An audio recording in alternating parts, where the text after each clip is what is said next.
hening di sini pernah bising akibat konflik antara gajah dan warga. Sebelum ada CRU itu konflik hampir tiap hari ada. Oke. Selama mungkin 3-5 tahun terakhir itu konflik ada terus. Itu berarti Ada gajah masuk masyarakat, terus? ya, masuk ke perkampungan, masuk ke perkebunan yang itu sangat merugikan. Sampai ada korban nyawa juga. Hampir 3 tahun berjalan, konflik itu menurun. Ada masa-masa yang kita lihat tidak ada lagi informasi atau laporan dari masyarakat bahwa gajah masuk. Itu kita agak senang juga, artinya di kawasan koridor kita juga dulu gajah sering melintas. Tapi dengan adanya CRU, hampir ya selama kita ada nggak ada lagi gajah lewat gitu. Abu yang bergabung dalam Yayasan Lauser Internasional YLI ikut membangun unit cepat tanggap atau CRU untuk mengamankan Kecamatan Trumon Tengah di Aceh Selatan. Kan awalnya fokusnya untuk konflik, tapi ketika misalnya jumlah konflik sudah menurun, apa kemudian next-nya gitu kan? Harus, karena kan tidak lagi menjadi fokus kan berarti, atau itu masih akan terus menjadi Kalau fokus? bicara konflik satwa itu kita tidak bisa bilang ini berhenti atau tidak ada lagi konflik. Kenapa? Karena sewaktu-waktu misalnya gajah itu dia punya daerah jelajah yang berulang. Artinya sewaktu-waktu di sini, besok atau bulan depan dia pindah ke lokasi lain, kapan waktu dia datang lagi. Itu tidak bisa kita prediksi. Karena jalur dia sudah tertentu. Karena itu, masuk hutan selalu jadi agenda rutin patroli. Termasuk mengecek aksi pembalak liar yang sering merambah kawasan ini. Nah, ini Sungai Kerung Naca yang dengan sendirinya berfungsi sebagai batas alam. Jadi dia memisahkan antara kebun warga yang tadi kami sudah lewatin dengan koridor yang ada di depan saya. Koridor Trumon. Saya menumpang di atas gajah yang dirawat Kawi, Siska. Bersama 2 gajah lainnya, Nani dan Bayu, kami patroli masuk ke area hutan di Trumon.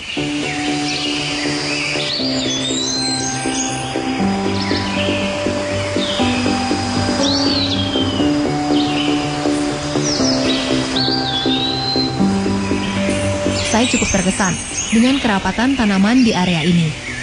Saya pikir ini adalah kawasan terbuka. Tapi saya masih bisa mendengar suara-suara binatang di dalamnya. Saat patroli, Mahut Gajah mengecek apakah ada gajah liar yang melintas di kawasan ini. Mereka dapat mengenali jejak gajah liar dari jejak kaki dan pepohonan yang tumbang. Ini dilakukan agar Mahut bisa menghalau gajah liar jika mereka keluar dari hutan dan masuk perkampungan warga.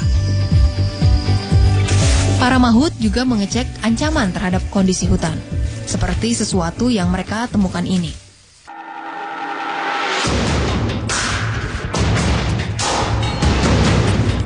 Di area ini kondisinya mulai berbeda dengan di dalam hutan. Banyak halangan bagi gajah untuk melangkah, karena area ini sudah terbuka. Indah sekali, bukit yang di sana masih lebat dan saya yakin satwa liar di sana juga banyak banget. Tapi sayangnya area yang lagi di depan saya ini sudah termasuk area yang dirambah, jadi ada bekas-bekas kayu dipotong, dan ini teman-teman menemukan ini baru tahun lalu saja. Pohon-pohonnya ditebang, tapi anehnya ditinggalkan begitu saja, tak diangkut oleh perambah. Tak jauh dari sini, saya juga melihat pengerusakan hutan Sumatera yang semakin menjadi. Lagi-lagi terjadi di kawasan yang statusnya dilindungi, Rawasingkil. Di sepanjang Sungai Soraya ini saya bisa melihat dengan jelas area yang harusnya masuk kawasan Suaka Marga Satwa. Sekarang di depan-depan sini pinggirannya sudah berubah fungsi. Jadi kebun warga, kemudian pohonnya ditebang, dan masih banyak lagi yang mengincar area ini untuk mengambil hasil alamnya. Tapi di sisi lain saya juga melihat orang-orang yang bekerja sedemikian rupa untuk menyelamatkan area Rawasingkil ini.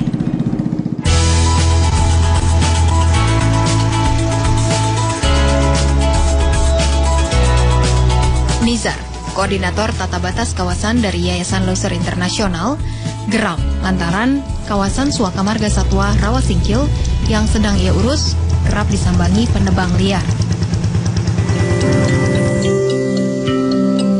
Ini adalah pondokan mereka yang merambah hutan secara ilegal.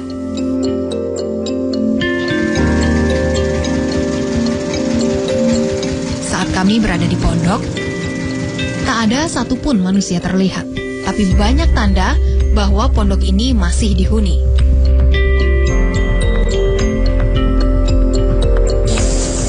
Ini pondok loger ya? Ya, ini adalah pondok loger di dalam kawasan Suaka Marga Satwa Rawasingkil. Kayaknya ini memang masih baru, kira-kira masih ada 1 bulan lalu. Dengan kalau kita lihat jumlah pondok ini, ada kira-kira 3 grup. Dalam 3 grup itu mungkin sinsel yang ada di dalam itu ada 6 unit. Berarti perharinya ada sekitar 6-9 ton kayu yang bisa keluar dari sini.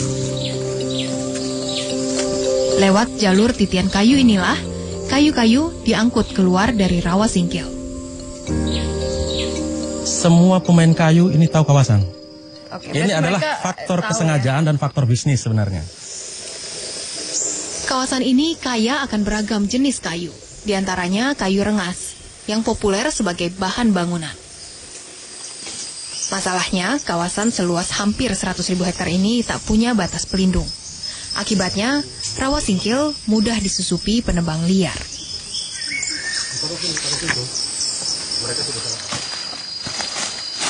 Karena itu, Nizar yang bergabung bersama YLI sejak 1994 rutin keluar masuk hutan Rawasingkil untuk menancapkan ini.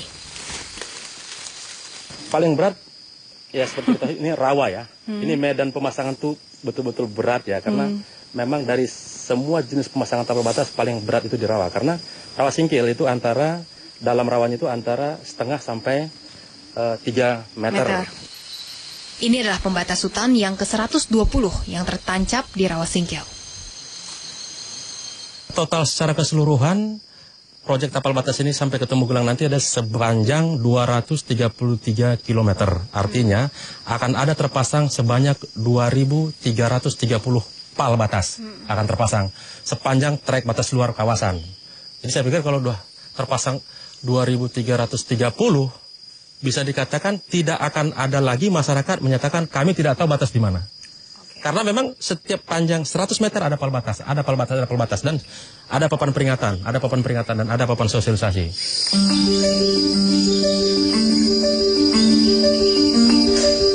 Kalau area ini nantinya akan dipagari oleh pal batas dan statusnya akan dipastikan sebagai Suaka Marga Satwa, aksi konservasi tidak boleh berhenti sampai di sini.